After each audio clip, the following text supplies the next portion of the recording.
Something New is a new talk show that we are bringing to you every week. For today's episode, we are going to be talking about the new turf field renovations that Manchester High will be having. I'm Jane Nolan, and today I am bringing you something new.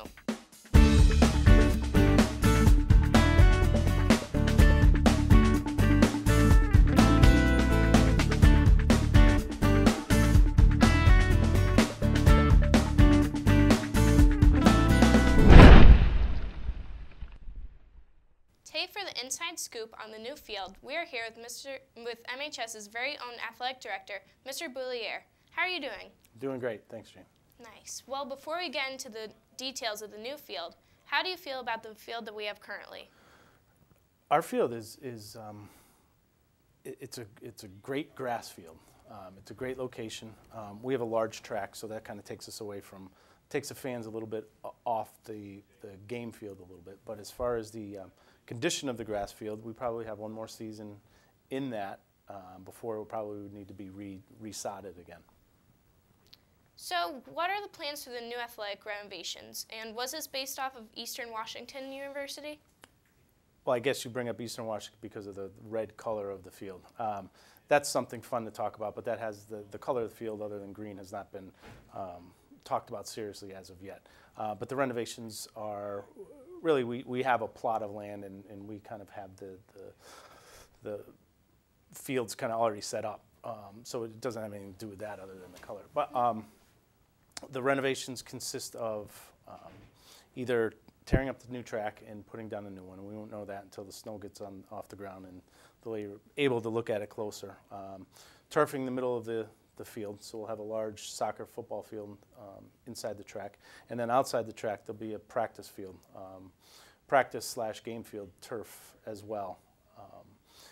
In addition to that, we're looking at doing some bleacher renovations, adding some bleachers, and then also some locker room renovations.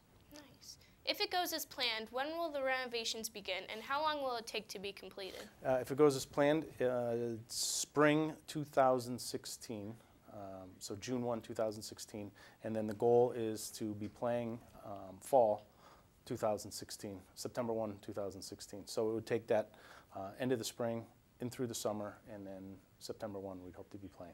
Nice. What do you think some of the advantages are of this renovations? I think the big advantage is the amount of play that we can get on that area. I mean, it's a great location. You have the bleachers, you have the press box, you have the lights, and currently we're only able to use that field for 10 girls home varsity games, 10 boys home varsity games, and 5 football games. Because after that, the grass field is worn out. It really is. So now we can get youth football, we can get youth soccer, we can get youth softball, baseball, using that turf field for practices. We can also get our sub-varsity sports, our football teams, our sub-varsity soccer teams. Currently, our sub-varsity football teams go to Mount Nebo to play, so they don't even get their student body to come and watch them play. So they'll be able to play on that field as well. So I think that's the major advantage. The other one is being able to play in all weather. Right now, we have to cancel a handful, if not more, games because of weather. With a all-purpose field, we'll be able to play pretty much in anything. Do you think there are any disadvantages?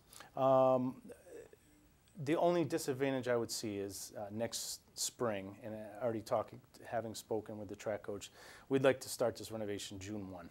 There's still 2 weeks of the track season there, so those athletes, we'd have to find a location for them to train. And granted, the team is cut down considerably because it's only qualifiers for the state open and double L track meet at that time. So it's not as many athletes, but I think that would be the only disadvantage. Nice. How do you think the Manchester community will react to this change? Well, I've spoke to many of the community members already, the ones who are involved in youth sports, and they're as excited as we are because they're always looking for field space. And this really, I mean, we'll be able to use the field from, PE can use it during the day, and then our sports use it, and then youth sports come in there with the lights. I mean, we'll be able to use that most of the day, and so I think they're very excited about the opportunity. How do you think this field will affect the athletes? I would hope it would bring some pride, more pride to the school. I think it would be nice to have all our athletes being able to play on that center field. All our sub-varsity athletes, our football teams, all to play on that main field. So I would hope it would bring some pride to our home field. Mm-hmm. How will you think this field will benefit Sports MHS? Besides the pride, Mm-hmm. I think with pride becomes, I think athletes tend to play harder. Mm-hmm. And if our athletes are playing harder, and who knows, that might lead to more wins. Nice. Do you think this new field will be the next step into a new era for Manchester High School? A new era. Yeah. I mean, it shows a commitment to athletics in town, and I think that's important. I think that's important for the families in town to see. I think it's important for our athletes to see that the town is putting a major financial commitment into athletics, and that's important to see. So yeah, I do believe it is a new era for sports in town. Well, that's all the time we have for today. Thank you, Mr. Boulier.